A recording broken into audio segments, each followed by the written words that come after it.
how to convert Lazada coins to Gcash. So if you want to convert Lazada coins to Gcash, then first of all, you need to open up your Lazada application and make sure that you're logged into your account.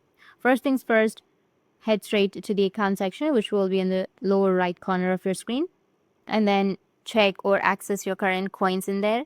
So the very first thing that you want to do is, once you're here, make sure that you already converted your Lazada coins into your Lazada wallet so that you can cash it out to your Gcash. Now you can just simply go back and scroll down a bit on your home screen till you find My Lazada Wallet. Once you find, you need to tap on it.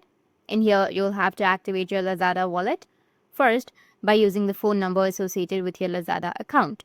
Once activated, your Lazada coins will automatically be converted into your Lazada wallet, and then just simply withdraw it to your e-wallet, which is your Gcash account. And that's how you can convert. And if you have any questions, feel free to comment below.